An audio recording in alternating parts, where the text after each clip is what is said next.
Okay, I'm going to start this in a weird way. I want to ask a cultural question, as get out of this technical side.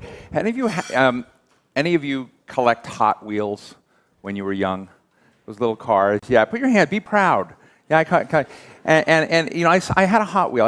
I was going through my closet and found like this little Hot Wheel, and it made me think, wow. And I went back and I watched American Graffiti and went back to see old PBS show on the history of cars. And as we were thinking about this, the other side, we said, are we giving up what cars used to mean to us culturally? It used to be a kind of freedom, getting away from the parents, the back seat of the car, all that kind of stuff that was going on. Cruising in neighborhoods, it was a sense of empowerment. And as we talk about the demands of a shared transportation future, an electric future, a very different kind of arena. I'm just wondering what you guys who are at the forefront of this think this will do to my psychotic, state or my psychological state in terms of how I look at a car as freedom. You're Lyft, so. Will there be Hot Wheels with drivers in them, well, first of all, I have autonomous car vehicles that you? Well, first I have to make an important distinction because even though I raised my hand, I was strictly a Matchbox car, not a Hot Wheels car guy. So, you spoke about the freedom, and it's interesting because I actually think that what we used to view as freedom, and myself included, I couldn't wait to get my driver's license. I couldn't wait till I was 16 and a half and could not rely on my mother to drive me around. This was our culture. Absolutely. Yeah. But, the numbers Now we don't need to. Well, the numbers are really clear. You're seeing that younger people more and more are viewing what we viewed as freedom as actually a burden. You're seeing younger people eschew getting a driver's license more and more. Just car ownership generally is going down more and more. So I actually think that where we used to view the car as a symbol of freedom, we now actually view in a way, the smartphone as that freedom. It's a smartphone that can get you out of the house and get you anywhere you want to go via, well, hopefully a Lyft. Yeah. So I think that's where the framework has shifted a little bit. Genevieve, Bill, what are your thoughts on the cultural impact of all this? What Joe said is exactly right. It's just a different kind of freedom, right? So it's a different That's the bumper sticker, a different kind of freedom. Right. There's you don't have to park. You don't even need a license. And for lots of folks, you don't even need to be able to know how to drive, which is a freedom that a lot of people don't have. So the opportunities with electrification and automation and shared driving it's 100% available all the time. There are no constraints about how you move about in the world, whether you can see, whether you can't. You probably need a credit card. Bill looks like a big Hot Wheels collector. Well, it's interesting you say that. I've got a 7-year-old, and I can assure you, when you step on a Hot Wheel at 3 in the morning, it hurts like hell. And, you can't wait till they're gone. Right, but I will say this. It's interesting to look at automobiles through his eyes. And he is as excited about, the Hot Wheels car as he is about a plane, if you have a jet, a stealth bomber. And ultimately, I think in his world, those two things are going to come together. And, it's going to be the Jetsons, for all of us. So I don't think it goes away. It just looks different, like Joe said. Genevieve, I've been out looking at the GM autonomous vehicle out there, self-driving vehicle. And, of course, I would love to be in it, being self-driven somewhere and try it out. But the question is, if we're 10 years from now, what is that car going to look like? Is it going to be that clunky? Is it going to have all those sensors around it? When you kind of look at the future of what needs to happen to come together in terms of all these systems, and this Internet of Everything, and being able to be safe and have a kind of transportation alternative that is the forefront of it. I'm just sort of transport yourself in the future. What will we have had to get right to have that future? Well, first, obviously, the most important thing is about safety, right? So connectivity and the connectivity associated with automation has to be 100%, right? They said you can't compromise safety at all. As far as aesthetics, that's sky's the limit. As you see, all of automation becomes increasingingly invisible. So, I don't mean to interrupt, but what does that mean, safety? I was in Austin the other day for a Smart Cities Forum. I took an Uber, sorry, this will make you happy. I took an Uber from my hotel to get to where we were doing the event. And the Uber, apparently, and he was a great driver, but his map took me to clearly on the wrong side of town and dropped me off. And so I asked myself in anticipation of this today, what if that had been an autonomous car that had just taken me to the right? I mean, somehow the map in the system is screwed up. Lyft would have been better, no doubt. But you know, I'm sure we've all had this problem where there were glitches in software where the map was certain that I was going somewhere and dropped me off there. So I worry about that. Do you worry about that? I think everyone worries about that there are an almost infinite number of connections, not just your GPS, but your route, but car to infrastructure, car to pedestrian, and all of those things need to be invariably correct. And that's the distance between where we are today and a fully automated future is getting all of those things right, because I think the tolerance for failure is pretty small.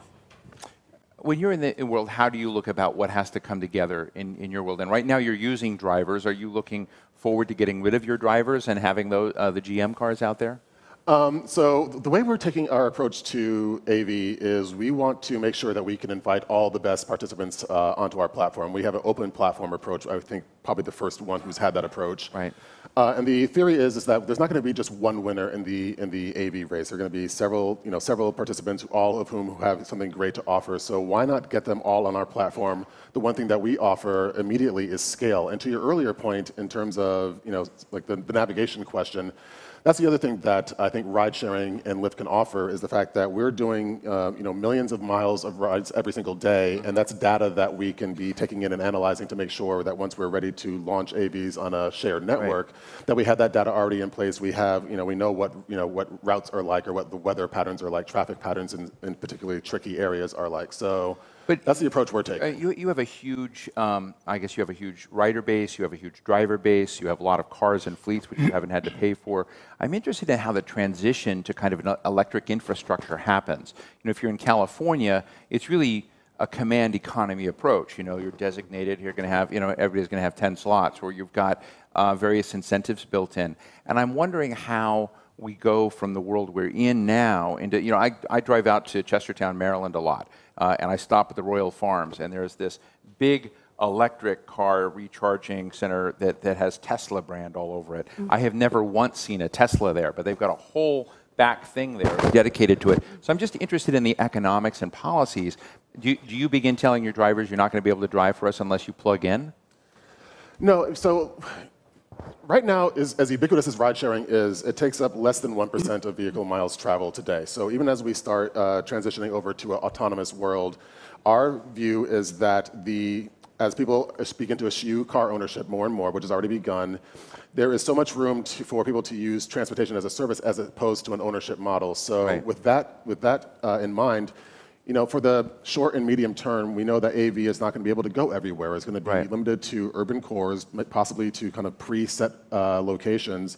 We actually believe that the demand for drivers is going to grow as people are more willing to get rid of their cars. So that's our view of what it's going to look like. Well, let's shift to trucks. Bill, you do trucks. Navistar's trucks and school buses and long hauls. And I'm interested, this is an area that a lot of people are worried about, the AV arena and the job impacts there. But I'm interested in how you guys are approaching this, because I know you've had sort of a rough experience with dealing with more environmentally sustainable vehicles. Right. Where are you now? A big thing for us is, as we look at this, electric in school bus makes perfect sense. Lightweight vehicles, stay home, operate 10,000 miles a year. Those are perfect. Potentially in the summer, they could provide battery power back to the grid. So that makes perfect sense. The question becomes, hey, how do you do that economically? Because we're commercial vehicles, so there's got to be a payback. There's got to be a return on the investment that you make. So are you there yet? You don't have any on the road yet, right? We have 2 that we are not on the road. We're testing. We'll have 25 next year on the road. Also testing, but predominantly in California, where there is a huge appetite, and by huge appetite I mean incentives to make that work. But you see it more and more. City of Chicago, which really does not have much money, they're also throwing some incentives in. New York, New Jersey, you're seeing, once it came out that the industry has electric vehicles, that's when the phone calls really. What is the culture of your company like? Your engineers, and I know you're a senior official, but I mean, do they hate this electric car stuff? Not so much the engineers for our company. I would tell you maybe some of our suppliers aren't crazy about this because they might lose out significantly, you know. But it's important to note the internal combustion engine is not going away tomorrow. I mean, it's for the foreseeable future. I can't see, you know, long-haul trucks are going to need a diesel power plant. But the engineers, engineers are engineers. They like new, shiny stuff, and this is really a new, shiny thing. Genevieve, when you're in, in your association and you represent, I guess, various components of the whole supply chain. The whole supply chain of the arena, what are your top issues you lobby for in Washington? What do you want this town to give you? Well, it's Washington and beyond, and the idea is that you want to speed the technology advances that you need. What are those, batteries? It's exactly. It's increasing the performance, decreasing the cost. It's the batteries and the entire systems, and I think as some people know more intimately than I, that the cost of batteries has gone from, it was $1,000 a kilowatt hour incrementally in, say, 2009. Now it's hovers around $200 a kilowatt hour, and that's a result of public-private investment in just moving this technology forward and the scaling up. And so policies that help advance those technologies, and in this case it also means the automation and connectivity and the ultra-fast charging and wireless charging and the advances in that arena. But it also is helping build the market, and part of that is it's helping consumers buy, it's helping manufacturers invest, and it's also making sure that the regulatory policies in place are forward-looking and not paving the road behind us, if I can use a transportation metaphor. So. Let me ask you another question about culture. I have an old truck, a 15-year-old truck. It's a GMC Sonoma truck. I love it. I move dirt in it and beds and furniture. And I can't be tracked. There's nothing in it that is digitally communicating with everyone. And I was driving it yesterday, and I sort of felt like, wow, nobody can know where I am. If I Did you have a phone in your pocket? No, well, actually I didn't. I wanted to have a digital. I wanted to have a digital free day. I used cash. So you just. But when you, I mean, I'm sort of being semi-facetious. But as we kind of look in this world of 5G that's coming, and the connectivity of everything and sensors everywhere. And we've already seen quite a lot in our political system about systems being hacked. We've had questions raised about cybersecurity, and I know we were talking about safety.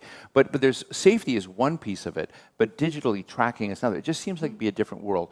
What are you going to tell that person about where their relative freedom and privacy is in this very connected world? No, it's a great question, and if I recall correctly, there was a testimony by the FTC a few years ago at a congressional hearing where they mentioned specifically that geolocation data is some of the most sensitive privacy data that we have to be concerned about. So I think that's going to be never more true than it is now and going into the future. From our perspective, having trust amongst our customers on our riders was the most critical point, speaking broadly, in launching our business, because literally we were trying to get people to do what your mother told you to never do, which is get into a car with a stranger. And now we've managed to kind of crack that code, but now do it massively. Exactly. Yeah. So you can't take enough protections, and in order for AV and like a shared AV network to survive and thrive, there has to be clear commitment by all participants to take the utmost protections of people's privacy and specifically geolocation data. How about on your front? Security obviously is extremely important, safety and security. But in terms of, because we're a commercial tool to do a job, the bosses of the company, they want to know where the load is. They want to know where the asset is. So these are things that the benefits outweigh the big brotherness. I mean, you have a huge portion of the kind of long-haul business out there, right? And so it is, when we get to the kind of, one of the areas I'm interested in is how does this electric infrastructure, how does this grid that efficiently distributes energy and whatnot, what are the pieces of that you guys need to see built out to make the world of smarter vehicles, electric vehicles work? The biggest piece is we've got to work with the utilities and with the regulators as well, because this is... That just sounds awful. Are utilities fun to work with? It's, you know, you work with a utility lately? Well, they're not all like George. But they've got a vested interest in making sure the electric vehicles work. And so from our standpoint, it has been a pretty easy transition. Now, again, we've got 2 buses. So, you know, 2 is easy. You know, when it's 10,000, that may be a different story. Let me ask you all a question, all 3 of you, before I go to the audience. I'm interested in the international dimensions of this. So I was in Seoul, Korea a couple of days ago, and it was interesting to me to see the rapid advances that they've been making on EVs. And, you know, Seoul's got to be one of the most hyper-connected, sensor-embedded cities in the world today. If you go to China and look at the massive investments that China has made in renewables and sustainability and a vehicle and infrastructure system within that. And I guess I just get really depressed and I say, where are we doing this in the United States? And I'm interested in how you benchmark what we're doing here versus some of our international competitors. What are they getting right that we're not getting right? What are they getting wrong that they're blind to that we might be better at? Genevieve? Well, first, what you point out is really compelling and true, that there are international imperatives that are driving this market. And no one has made it more clear than China that they intend to, if I can, dominate this market. Right?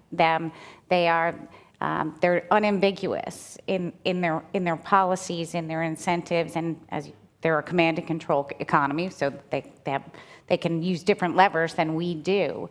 But that there's no conflicting signals from their government and their markets. This is where this is headed.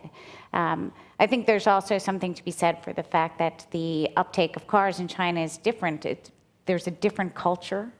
So that for a couple billion folks, that will be their first car, will be electric, right? But here we are making those right decisions, but there is there's second guessing and 1 step up and 2 steps back, and there's conflicting public utility commission policies on how we build out infrastructure, and so I think we're just still trying to figure out how to make our market work, and for the most part, we're doing a good job.